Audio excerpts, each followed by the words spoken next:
So the next one is, how do you host meetings? Now, this is not our meeting right now. This is just a screenshot. Okay. So some options you already know. I'm just going to run through it. The mic here on the left corner is your audio settings.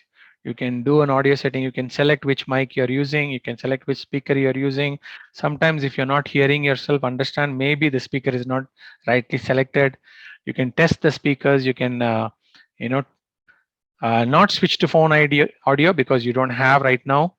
You can also just be logged in. If it's just a visual presentation, you can leave audio. You won't hear anything going on.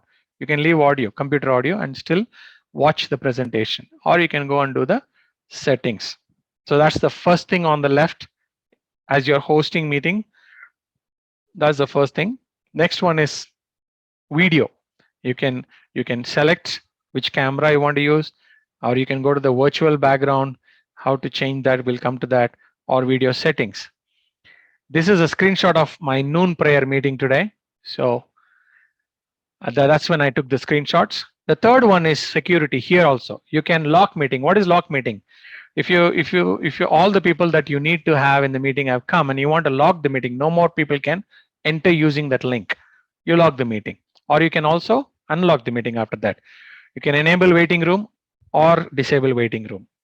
Allow participants. This is participant related options. You can allow participants to share screen. If there is a tick there, that means others are allowed to. You can allow participants to chat. You can allow participants to rename themselves, unmute themselves, start video. You can remove a participant.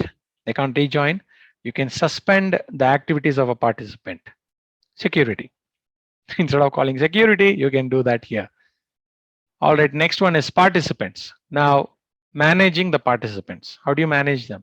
So you have the participant list here. On top is your name, and then all, if you have co-hosts, they'll be seen after you, and then it is all there in alphabetical order. And you can see those buttons I was talking about. These are non-verbal indicators, just telling us, if somebody's clicked yes, that means they've answered yes to our question. If they said no, that means they've answered no to our question. If they're saying, like Suresh wanted me to go slower, if he had that, he clicks that, then I can see next to his participant name, he's asking me, please, can you go slower? If you click the more button, you'll see coffee, if you want a coffee break, or if you're having a coffee or something like that. Just non-verbal, but you're letting people know what's going on, or you can just clear everything off. And the same participant thing, the host can go to the three dots, more button, you can ask all to unmute, you can mute the participants upon entry, allow to unmute, allow participant. Many people don't click this when they're having a large meeting, and that's why suddenly somebody can unmute themselves and say something. So you have to watch out for that as a host. You have to remember that. Allow participants to rename themselves, play a sound. I have disabled it. And again, the enable waiting room will come back, lock meeting options. Some of these are already there. Now, I remember I told you can have a poll. So because I've enabled it, it shows here in the bottom. So I can have a poll right now. I can have a poll and I can open that. It'll ask me to add a question. I can add a question, give multiple options, and then I launch the poll. Each of you will get the poll in your screen and asking you to select one answer. And based on that, the answers all will be given to me. And it's just a poll to know, like for example, I want to know how are you all feeling about this training so far. Suppose I send it now. Suppose I have options like not very good, fairly good, excellent, amazing, all kinds of options. Then I'll know how all of you are feeling. So that's why it is there. Okay, after that is chat. You can chat with people. You can chat. You can do settings for the chat. You can save the chat. You can have participants chat with one another, or only with the host, or just everyone publicly. Those options as a host, you can change that. You can also chat with everybody. If you're a host, you definitely can chat with anybody in the team, individually. I am very careful these days with chat on Zoom, because unlike WhatsApp, you can't delete what you chatted. Remember, before you hit the send button or the enter button, remember, are you sending it to the person you're supposed to send? Be careful.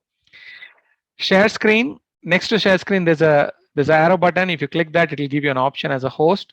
One person can share at a time or multiple can share simultaneously.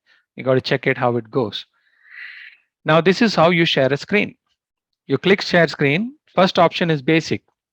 You get to see screens here. Now this is at that time the screen.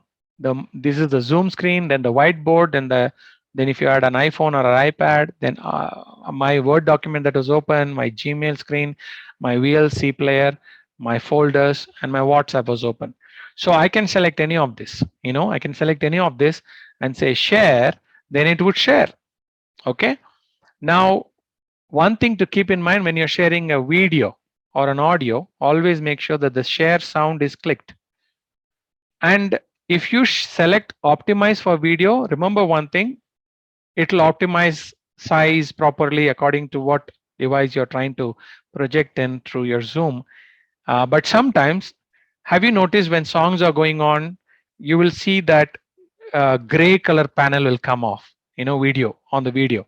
That is because you clicked that optimize for video. When you click optimize for video, elsewhere, somebody else is viewing your video on Zoom running, but they can see those gray panels coming up. I have no idea why, but that's why it comes. Okay. Next one is advanced. Now, advanced is to share your PowerPoint as a virtual background. I'll show that. That's a cool stuff. Or a portion of a screen, or just music. Even as I'm speaking, if you want some background music, I can use that. Or a video, or I have another camera which I want to show. Then the next one is files. You can share from Dropbox, Microsoft OneDrive, Google Drive, Box, or SharePoint. I've not used any of these yet, but you can share files. So, screen sharing part, I told you, you can do annotations, which I was doing right now. Now, when you go to screen sharing, on top you will find annotate button, and if you click on that, you'll get this. As a participant, also you can do, or as a host you can do. So in this, you have mouse, select text. You can actually click on this and start typing. On the screen. If you're allowed to, you can draw also. You can, let's look at some of these options. Okay, so all right, so this is showing more button right now. Okay, so before I go there, so here you have draw. You can draw lines, you can draw shapes, you can put stamps of different things. You click on that. Spotlight, like I just did now. So when you spotlight, you will get that red line like this, or you can have an arrow like this showing, okay, different things, and or you got a writer. So I can just, this is what I can do with annotate. It's a vanishing pen I just use, so it will go off automatically. Okay, so the eraser is there, format is there, colors. You can undo, redo, or I can just take text and type in the middle, and leave it like that. And I can use select button to move it around. The cool stuff is when I'm doing, you can actually see my name and anybody can know who's doing that. Okay, so we can just clear all drawings and it'll go away. You can also save it. If as a host, you can save what's going on, or you can just close it. All right. Okay. Next is more option on the top. Shows you can record on this computer, record to the cloud, breakout rooms. We'll come to the breakout rooms. We will come to all of this one by one. Just hang in there.